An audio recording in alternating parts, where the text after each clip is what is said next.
Pre பிளான்டா கட்சி அமைச்சவர் வந்து Vijay sir தான். எனக்கு அரசியல் இருக்கிறதுனால பர்சனல் லைஃப் ரொம்ப பாதிக்கப்படுது, சினிமா லைஃப் ரொம்ப பாதிக்கப்படுது. சில நேரங்கள் வந்து பொய்யான புகார் கொடுத்து அது அவங்களுக்கு உண்டான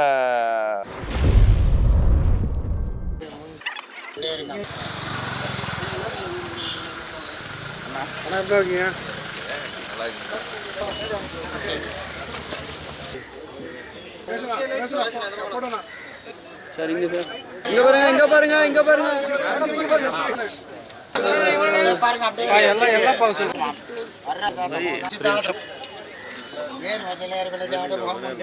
ஈஸ்வரோட ஞானமொழி பேசும் சைடு இல்லைங்க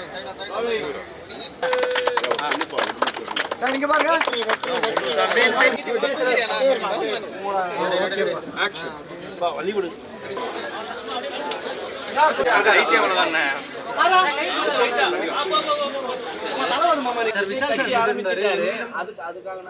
யார் அண்ணனா நான் பார்த்தது இல்லைங்க. ரொம்ப ப்ரீ பிளான்டா கட்சி அமைச்சவர் வந்து விஜய் சார் தான். ஏன்னா பர்சனலாகவும் அவர் தெரியும் நம்மளுக்கு. பட் எந்த விஷயம் பண்ணாலும் அதை ரொம்ப பொறுமையாக எடுத்து ஒரு 10-12 வருஷமாக அதுக்கான ப்ரீ பிளான் போட்டு சர்வே எடுத்து இன்னைக்கு கொடிய அவர் கொண்டு வந்த விஷயம் வரைக்கும் ரொம்ப பொறுமையாக ஹேண்டில் பண்ணியிருக்காரு. அந்த விஷயம் அவர்கிட்ட ரொம்ப பிடிச்சிருக்கு. அதுக்கு முன்னாடி ஒரு பஞ்சாயத்து எலெக்ஷனாக இருக்கட்டும், எவ்வளோ விஷயங்கள் ஒரு ஸ்டெப் பை ஓவர் நைட்டில் 6 மாதத்துக்கு முன்னாடி ஆரம்பித்து இன்னைக்கு அவர் வரல. அவர் ஒரு 10 இயர்ஸாக பிளாட்ஃபார்ம் பண்ணி தான் வந்திருக்காரு. அவருக்கு என்ன பண்ணுறோம் ஏது பண்ணுறோங்கிறத கிளியராக தெரியும். ஏன்னா இன்னைக்கு 250 கோடி 300 கோடி ரூபா சம்பளம் வாங்குற ஒரு ஆர்டிஸ்ட் வர்றாருங்கிற போது இப்போ என்னைய மாதிரி ஆளுங்கள்லாம் இப்போ நான் சொன்னேன்ல, இப்போ அரசியலில் இதெல்லாம் ரொம்ப சஃபர் ஆகும், பண்ண முடியாது. ஐயோ சினிமா போயிடுச்சு, அவங்க கூப்பிடல, அவங்க வந்து அந்த கட்சிக்காரங்க வந்து படம் எடுக்கிறாங்க நம்மளை கூப்பிட மாட்டாங்க, அவங்க அதை சார்ந்தவங்க நம்மளை கூப்பிட மாட்டாங்க அப்படிங்கிற டிஸ்டர்பன்ஸ் எல்லாம் நம்மளுக்கு இருக்கும். பட் அந்த மாதிரி ஒரு இப்போ எப்படி ஒரு கமல் சார் ஆரம்பித்து அந்த பேலன்ஸ் பண்ணாரோ, விஜய் சார் அதுக்கு மேலே ஒரு படி ஜாஸ்தியாக தான் இருக்கும். ஃப்ராங்க் எல்லாத்துமே தெரியும், உங்களுக்கு எல்லாத்துக்கும் தெரிஞ்ச விஷயம் தான். ஆரம்பிச்சாரு, பொறுமையாக கலந்து வராது சொன்னீங்க. ஆனால் கொடியில் பார்த்தீங்கன்னா நிறைய தவறு சொல்லியிருக்காங்க.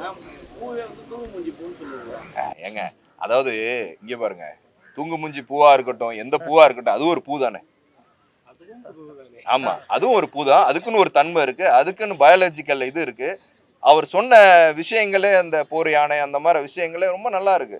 யாருக்குமே இது வந்து காமன், எல்லாமே காமன் தானே இந்திய பிரஜை. ஏன்னா நான் வந்து நான் முதல்ல அவரோட சினிமாவில் நான் நடிக்கிறேன், ரொம்ப ஆசை எனக்கு. ஒரு டைம் வந்து பைரவான்னு நினைக்கிறேன், அதில் நான் பண்ண வேண்டியது படம். இவன் டேனியல் பாலாஜிக்கு பதிலாக வந்து நான் பண்ண வேண்டியது, அது பண்ண முடியலங்கிறதே எனக்கு ரொம்ப வருத்தம். நேராக அந்த ஷூட்டிங் போய் அண்ணன்ட்டே பேசினேன். அது குறித்து அவரோட நான் ஃபஸ்ட்டு சினிமாவில் பயணிக்கிறேன், அதுக்கப்புறம் அரசியலை பற்றி யோசிப்பேன். எனக்கு இப்போதைக்கு அரசியலில் எனக்கு பெரிய ஈடுபாடு கிடையாது. என்ன ஆரம்பிச்சிட்டிங்க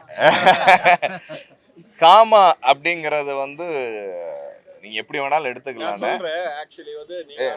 என்ன தானே கேட்டேன், நீ டிஸ்கிரிப்ஷன் நீ கொடுக்கலாம், தப்பு. ஆனா உண்மையிலே டைட்டில் பேர் வச்சது நான் தான். ஒரு 3 டைட்டில் சொன்னாங்க. அப்போ இந்த கதை கருவுக்கு வந்து இந்த காமா அப்படிங்கிறது வந்து அது வந்து இச்சையா நினைக்க வேணாம். காமாங்கிறது வந்து இந்த டைட்டிலுக்கும் பொருந்தும், இந்த கதைக்கும் பொருந்தும். அதை தவிர வந்து இந்த படத்துக்குள்ள வந்து இந்த டைட்டிலுக்கு இதுக்கு வந்து 100% சம்பந்தம் இருக்கு. வாங்க இது திடீர்னு கேட்டா இப்படி இல்ல அதை விட்டுருங்க, டைட்டில விட்டுருங்க. ஏன்னா கேரளாவில் நான் ஒரு 4 படம் பண்ணியிருக்கேன். மம்முட்டி சார் கூட பண்ணியிருக்கேன், ஷிகாரி ஷம்மன் ஃபர்ஸ்ட் படம் பண்ணியிருக்கேன், அதுக்கப்புறம் இவர் படம் பண்ணியிருக்கேன், இன்னும் 2 படம் மலையாளத்தில் நடிச்சுட்டு இருக்கேன். இது எல்லா ஸ்டேட்டில் உள்ள எல்லா மூவிஸ், என்ன சொல்லுவாங்க, தெலுங்கு இருக்குது, மலையாளம் இருக்குது, கன்னடா இருக்குது, பாலிவுட் இருக்குது. இந்த மாதிரி சில விஷயங்கள் வந்து உண்மையிலே கண்டிக்கத்தக்கது, அதுல எந்த மாற்று கருத்தும் கிடையாது.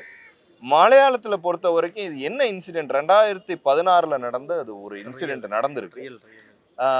இதில் வந்து பல ஆர்டிஸ்டுகள் வந்து அதில் சேர்க்கப்பட்டிருக்காங்க. இதுவும் அது கண்டினியூவாக போயிட்டு இருக்கு.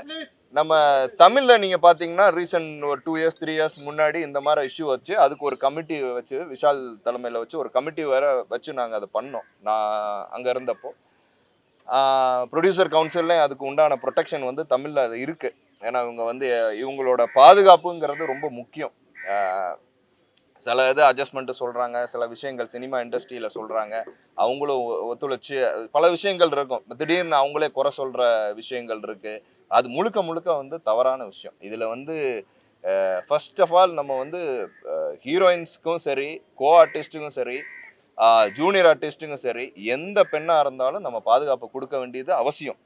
கேரளாவில் வந்து இப்போ ரீசெண்டாக வந்து ஏன்னா மோகன்லால் சார் வரைக்கும் அதை ராஜினாமா பண்ணியிருக்காங்க. அதனால இப்போ ஃபர்தர் அதுக்கு ஒரு ஸ்பெஷல் கமிட்டி அமைச்சு இனிமே அந்த மாதிரி தவறுகள் எதுவுமே வராத அளவுக்கும் முதல்ல நடந்த தவறுகளுக்கும் அதுக்கு என்ன தண்டனையோ அதுக்கேற்ற விஷயங்கள் நடந்துட்டு இருக்கு. காலையில விஷால் சார் வந்து செருப்பால் அடிக்கணும்னு சொல்லியிருக்காரு. இந்த மாதிரி இஷ்யூ வந்ததுக்கு தமிழ்ல கேட்டதுக்கு செருப்பால் அடிக்கணும் அப்படின்னு சொல்லியிருக்காரு. கரெக்டாக தானே? இங்க நிறைய பெண்கள் புகார் கொடுத்துருக்காங்க. அதுக்கு என்ன பண்ண போறாங்க? இல்லை 100% கமிட்டி செயல்பட்டுட்டு தான் இருக்கு. என்ன சொன்னாங்கன்னா இது உப்மா கம்பெனிக்கு போய் ஏமாந்துறாதீங்கன்னாங்க. அதுக்கு முன்னாடி வந்து 4 வருஷத்துக்கு முன்னாடி 4 கோடி சின்ன படம் பட்ஜெட் பண்ணாதீங்கன்னாங்க. ஸோ இது ரெண்டுத்தையும் மேட்ச் பண்ணி பார்த்தா சின்ன படமே பண்ண வேணாம்னு சொன்ன மாதிரி ஒரு வார்த்தை. இல்லை அந்த அது முன்னாடி என்ன பேசினாருங்கிறதில்ல. இந்த இதை சம்மந்த பொறுத்த வரைக்கும் நானும் ஏதோ சில ஆஃபீஸில் கேள்விப்பட்டிருக்கேன். படம்னு சும்மா பூஜை போடுவாங்க, படம் ஆரம்பிக்கிற மாதிரி ஆரம்பிக்கும், அதுக்கப்புறம் வந்து சில அண்டர்ஸ்டாண்டிங் வேலைகள் நடக்கும், படம் ட்ராப் ஆகும். அது வந்து ஃபினான்ஷியல் பிரச்சனையிலே இருக்கலாம், சில பேர் வந்து சில விஷயங்களுக்காகவும் இருக்கலாம். இந்த மாதிரி இதெல்லாம் வந்து என்கரேஜ் பண்ணாதீங்க அப்படிங்கிறதான் விஷால் சொல்லியிருக்காப்புல. அதோட நீங்கள் அதை சேர்க்காதீங்க. ஸோ இன்னைக்கு அவர் சொன்னது வந்து நல்ல விஷயம் தானே, செருப்பால் அடின்னு தானே சொன்னது, நல்ல விஷயம். அவர் என்ன சொல்றாருன்னா நடிகர் சங்கம் வந்து போலீஸ் ஸ்டேஷன் இல்லை, புகார் வந்தா நடக்கும். ஒரு ஆர்டிஸ்டோட வெல்ஃபேரை வந்து பாதுகாக்க வேண்டியது தானே சங்கத்தோடைய கடமை. கண்டிப்பாக உங்களோட கருத்து? இல்லை கண்டிப்பாக அது ப்ரொடியூசர் கவுன்சிலாக இருக்கட்டும், நடிகர் சங்கமாக இருக்கட்டும், அவங்க அதாவது வந்து பெண் நடிகர்கள் மட்டும் இல்லை, ஆண் நடிகர்களுக்கும் பாதுகாப்பு அவசியம். சில நேரங்கள் வந்து பொய்யான புகார் கொடுத்து அது அவங்களுக்கு உண்டான அவங்களுக்கு ஒரு அவ்வளோ கஷ்டப்பட்டு ஒரு இமேஜை வந்து கிரியேட் பண்ணி வச்சுருப்பாங்க. இன்றைக்கி மலையாள இண்டஸ்ட்ரியில் இருக்கிறவங்களும் பெரிய இமேஜை கிரியேட் பண்ணி இருந்திருப்பாங்க. இப்போ பாருங்கள், அன்ஃபார்ச்சுனேட்டாக அது இந்த மாதிரி அதில் வந்து சில பேர் தவறு பண்ணியிருக்கலாம், தவறு பண்ணாமே இருக்கலாம்ல, நம்ம எதுவுமே சொல்ல முடியாது. அதனால் கமிட்டி தான் அதை முடிவு பண்ணணும். அதே இது வந்து தமிழ்லே வந்து ஆல்ரெடி நீங்கள் ஆரம்பிச்சது இந்த மாதிரி எவ்வளோ விஷயங்கள் நம்மளுக்கு போச்சு. அதை வந்து இன்னைக்கு சூழ்நிலையில் வந்து அது குறைக்கப்பட்டிருக்கு. சார் நீங்கள் இப்போ அரசியலில் இருக்கீங்களா? கொஞ்ச நாள் தீவிர அரசியல் இருக்கும்போது நான் இல்லையே, நீங்கள் இருக்கீங்களா? நீங்க அரசியல்ல ஈடுபட்டு இருந்தீங்க, அதை வச்சு தான் பெரிய கட்சியெல்லாம் வெடிச்சு. ஐயோ அப்படிலாம் கிடையாது. அதாவது நான் அரசியலில் ரொம்ப விருப்பப்பட்டு தான் வந்தேன். கமல் சார்கிட்ட ஃபஸ்ட்டு வந்து சேர்ந்ததே வந்து கமல் சார்கிட்ட தான்.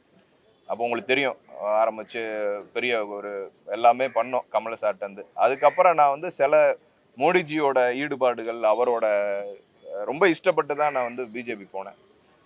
பட் என்னன்னா, எனக்கு அரசியலில் இருக்கிறனால பர்சனல் லைஃப் ரொம்ப பாதிக்கப்படுது, சினிமா லைஃப் ரொம்ப பாதிக்கப்படுது. ஏன்னா அதை பேலன்ஸ் பண்ணி நான் பண்ணுறதா இருந்துச்சுன்னா, நான் காமனாக வந்து சினிமாவில் இல்லாத ஆளாக இருந்தேன்னா பேலன்ஸ் பண்ணி அரசியலை பேலன்ஸ் பண்ணி சார்ந்து போவேன். பட் இப்போ உள்ள சூழ்நிலையில் எனக்கு முழுக்க முழுக்க நான் சினிமாவை வந்து நம்பி இருக்கேன். எனக்கு வாழ்வாதாரம் வந்து சினிமா தான், சோறு போடுறது சினிமா தான். அதுவே எஃபெக்ட் ஆயிடுச்சுன்னா, இப்போ இவர் கேட்டார், இவர் என்ன ரொம்ப நாளாக காணோம் அப்படின்னு. ரொம்ப நாளாக வெளியே வரல, ஆனால் சினிமா எனக்கு சோறு போட்டுட்டு தான் இருக்குது. நான் படம் நடித்த படங்கள் 3 படம் ரிலீஸ் ஆகிருக்கு, உங்களுக்கே தெரியும். இப்போ நான் ஷூட்டிங் போயிட்டு தான் இருக்கேன், நல்ல ஆப்பர்ச்சுனிட்டிஸ் வருது எல்லாமே. நான் அதனால் வந்து சினிமா முழுக்க முழுக்க கான்சென்ட்ரேஷன் பண்ணணும் அப்படிங்கிறத விரும்புகிறேன். பிஜேபி கட்சியில சேர்ந்தனால தான் உங்களால இவ்வளவு நாள் வெளியே வர முடியல. கடைசியா அப்படிலாம் இல்லை. பிஜேபி கட்சிங்கிறது எல்லா கட்சி அப்படி பார்த்தா எவ்வளோ கட்சிகள் இருக்கு, நல்ல கட்சி தான். நான் வந்து எந்த தவறும் சொல்லலை, எல்லா கட்சியும் நல்ல கட்சி தான். அது காலம் பதில் சொல்லலாம், அவ்வளோதான். இப்போதைக்கு நான் நடிக்கிறேன், சினிமா ஆக்டரா இருக்கேன், அவ்வளோதான்.